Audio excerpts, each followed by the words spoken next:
What if one day you just stopped explaining who you are? Not out of resignation, but as a declaration of power. What if you stopped justifying your silence, your distance, your selective presence? What if, instead of chasing connections, you started treating them like a scarce resource? What if, instead of seeking company just to avoid feeling alone, you learned how to be alone so you wouldn't have to depend on anyone? Think about it. How much energy have you wasted trying to get others to understand your intentions, your sensitivity, your boundaries? How many times have you softened your tone just so you wouldn't be misunderstood, given up your time just so you wouldn't seem selfish, shared your thoughts just so you wouldn't come off as cold? And how many times, after all that, were you still misunderstood? The truth is simpler than it seems. You don't need more people, you need less noise. And noise doesn't always sound loud. Sometimes it looks like a half-hearted smile, a conversation that goes nowhere, a compliment wrapped in expectation, or company that doesn't add anything but refuses to leave. Noise disguised as affection. Presence that doesn't comfort, just takes up space. So you stop. You look around. And something shifts. You're no longer willing to belong just anywhere.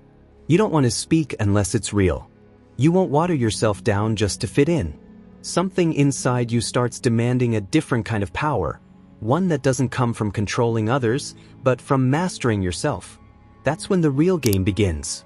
And in that game, your biggest advantage isn't your charm, or your intelligence, or your achievements. It's your ability to be alone without falling apart. Without losing your balance. Without begging for attention, validation, or understanding. Being alone, not as a failure, but as a strategy. Because the one who no longer fears being alone can't be manipulated through affection. The one who doesn't need to belong can choose with clarity.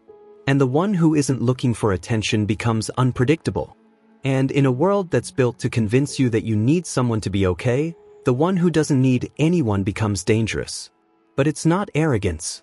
It's something else. It's what happens when you decide to protect yourself without asking for permission. When instead of explaining your walls, you make them unbreakable. When you stop trying to be liked and start choosing where you truly want to stand.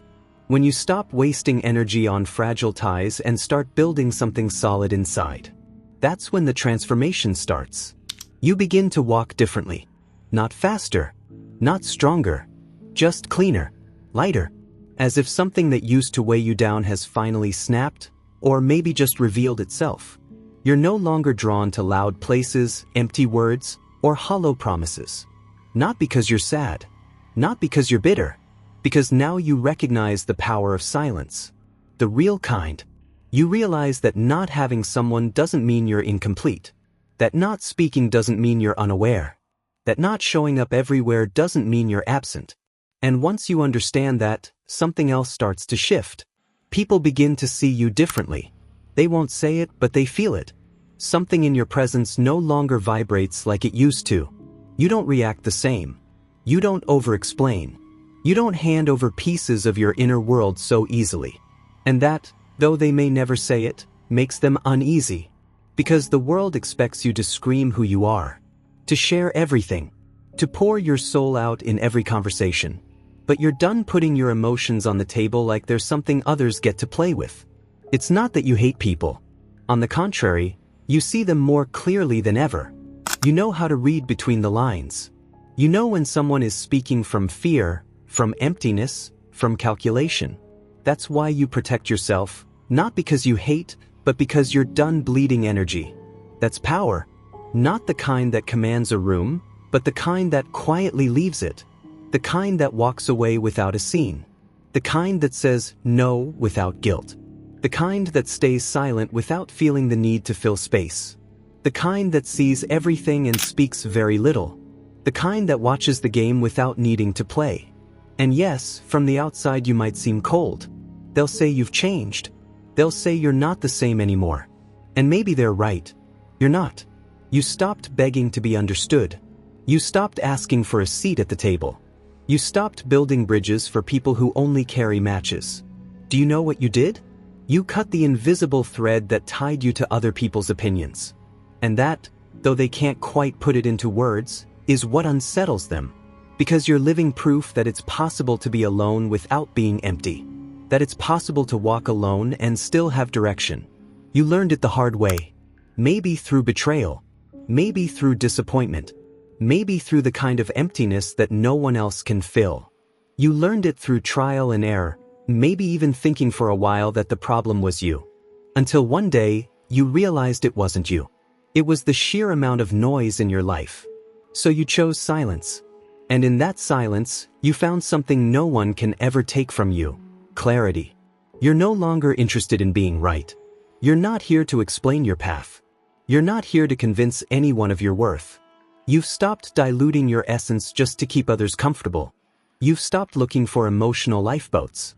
You've realized that the price of freedom is being misunderstood by people who still need noise to feel alive. But you don't need noise anymore.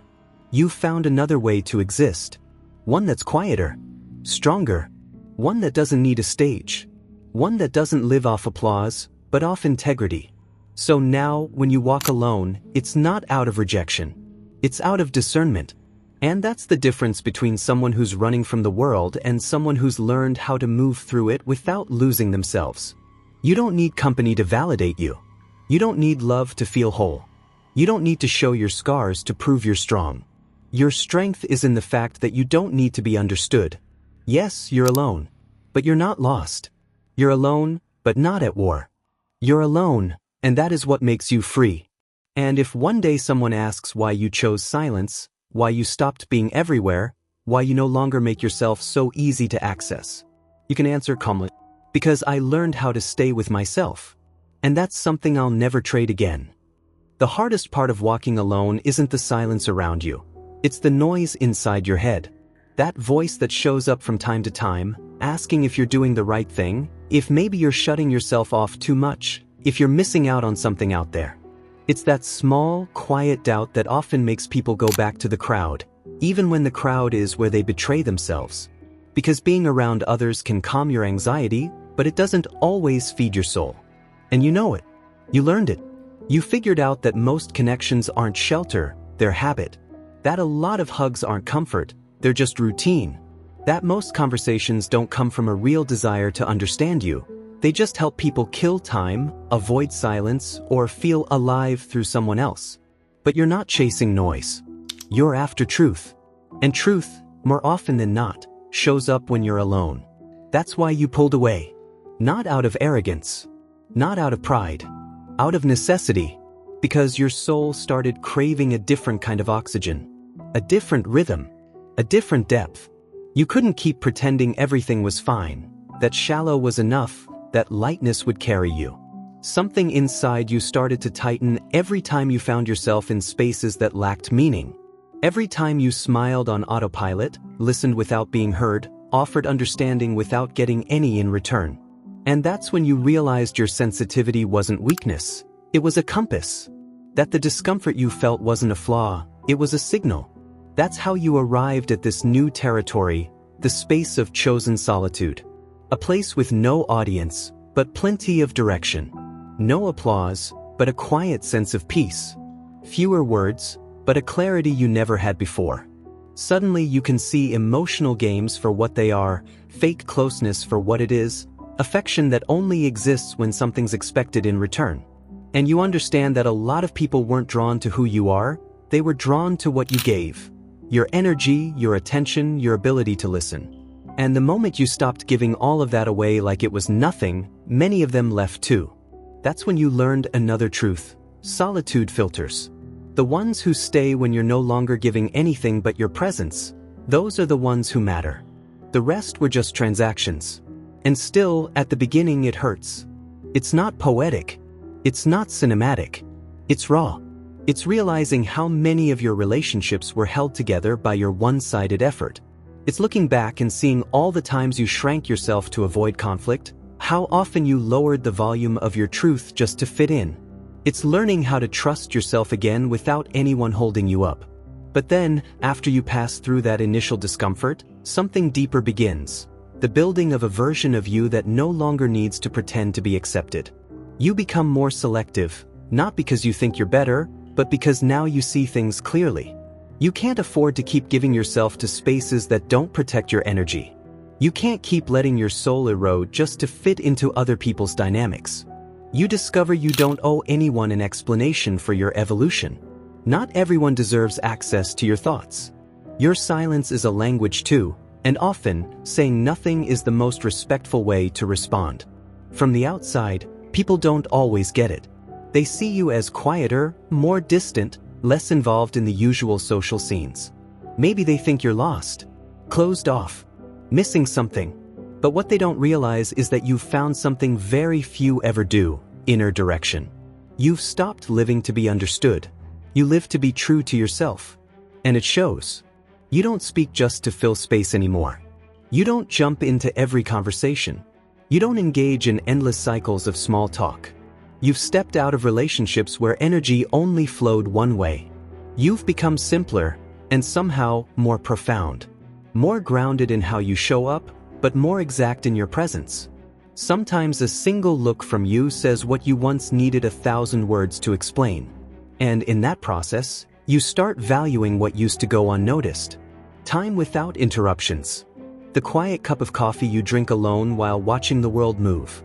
The moments where you get to think without having to translate yourself for anyone. That feeling of not needing to justify your existence. You realize the world doesn't stop turning if you're not everywhere, if you don't comment on everything, if you're not part of every group. The world keeps spinning, but you're no longer spinning with it like some detached piece. You've found your center. Solitude makes you choose. Not out of fear, out of awareness. You don't settle for lukewarm connections anymore, because you know what it feels like to get burned by something that only seemed warm. You don't crave to be seen, because now you understand the power of seeing clearly. And when you connect again, it's not out of panic, not out of hunger, not out of loneliness. It comes from a fullness you built on your own. And here's the paradox. Once you no longer need anyone, you start attracting things that actually matter. Cleaner connections. More honest dynamics. Real relationships. But you don't chase them. You recognize them. And if they don't come, you don't fall apart. Because you're already whole. You already have enough. You are enough. Not everyone's going to get it. Some will feel rejected by your distance. Others will say you've become cold, arrogant, unfeeling. But you know that's not it. You know your distance is how you protect your energy. Your silence is how you preserve your truth. Your reserved nature isn't a wall, it's a filter. And you don't need them to understand. Because being alone taught you something no one can take away. How to stand without leaning on anyone. How to watch without reacting. How to stay quiet without fading away. There's a quiet kind of power in all of this. A type of strength that doesn't come from dominating. It comes from preserving. A form of control that isn't about winning. It's about not losing yourself. It's the power of someone who's walked through the darkness of their own mind and come out with their eyes wide open. Of someone who's faced their contradictions and come out more whole. Of someone who finally understands, being alone isn't being absent, it's being complete. That's the kind of strength that intimidates. The kind where you don't beg for love, but you give it freely. You don't seek attention, but you draw it without trying. You don't explain your path, because you walk it with conviction. And if someday you cross paths again with the noise of the world, with the performative bonds, the empty dynamics, you'll recognize them instantly. Not because you'll judge them, but because they no longer speak your language. Because you've already been to the other side. And you know exactly what lives there. Silence. Strength. Clarity. And none of those are things you're ever willing to lose again. By now, it's not about convincing yourself that being alone is valuable. You felt it. You've lived it. And deep down, you know it wasn't some sudden decision. It was a natural outcome. Like something inside you had been growing quietly, slowly, until one day you realized that what you used to call company was, more often than not, just distraction. And that the emptiness you feared wasn't emptiness at all. It was space. Space to see more clearly, to breathe without masks, to hear your own voice without interruption. And that voice, your own, starts to grow stronger when you're alone. Not because it's louder, but because it's no longer drowning in everyone else's noise. You don't feel the need to answer right away, to always have an opinion, to jump into every conversation. You can watch. You can stay quiet. You can step away. Because you're no longer trying to prove you belong. You're not negotiating your place anymore. You claimed it in silence, and that makes it more yours than any outside validation ever could. Time alone taught you things no crowd ever could. You learned to name your emotions without having to explain them out loud. You learned to sit with your own discomfort without chasing distractions. You learned that you don't need to be at the center of everything to have impact. That there's something deeply powerful about observing from the sidelines, about understanding the movement before stepping into it, about knowing your own rhythm without having to match anyone else's calendar. And through that realization, the world changed. Not because it actually changed, but because now you see it differently. The noise doesn't dazzle you anymore. The group excitement doesn't pull you in like it used to. You no longer confuse closeness with connection, or words with depth. You've developed a sharper radar, a more intuitive, more precise awareness. You can tell when someone is coming close out of genuine care, and when it's just interest. You can spot a real smile. You can hear the question behind the question. And it's not paranoia, it's clarity. Because solitude didn't make you cold. It made you conscious. Now you get it. Some battles aren't fought in public or won with applause. Some of your greatest victories are the quiet ones. Choosing not to react, holding your ground, letting things go without a single word. You've learned that winning doesn't always look how you imagined. Sometimes, it looks like walking away before it gets ugly. Sometimes it's shutting a door without making a sound. Sometimes it's not replying. Sometimes it's staying with yourself when everything around you is pulling you out of place. And sure, you could go back to the noise. You could fill your days with small talk, plans, distractions. You could pretend everything you learned in silence was just a phase. But you wouldn't last. You've outgrown the need to fake it. You can't force a smile anymore. You can't fake enthusiasm where none exists. You can't give your time to people who don't understand the value of your peace. You can't go back to who you were before you learned who you are without an audience. That shift is irreversible. That's what changes everything. Because now you know you can be with yourself and not be bored. You can build from within, without outside approval. You can hold yourself steady without emotional crutches. Your worth isn't in how people see you, it's in how you carry yourself when no one's looking. And the strange part is, the moment you stop chasing, things start to come to you. But not just anything, only what truly fits. What doesn't ask you to shrink? What honors your timing, your pace, your silence? What doesn't need explanations in order to stay? And if nothing comes? That's okay too. Because you're no longer waiting. You're living. You're inhabiting your space with dignity, presence, and a calm you once thought was impossible. Looking back, there's no nostalgia, just gratitude. Even for the pain. Even for the ones who left. Because it all brought you here. Every goodbye, every distance, every moment you felt misunderstood was a necessary crack that let the light in. And that light now lives inside you. It doesn't come from the outside. It doesn't depend on anyone. It doesn't dim when someone walks away. Now you understand, being alone isn't the absence of connection. It's the full presence of yourself. It's not isolation, it's deeper alignment with what really matters. It's not punishment. It's a choice. And like any real choice, it comes with consequences. Some people won't be able to handle your silence. Some will demand explanations. Some will wait for you to be accessible again, predictable again, always available again. But you're no longer here for that. Not out of cruelty. Out of alignment.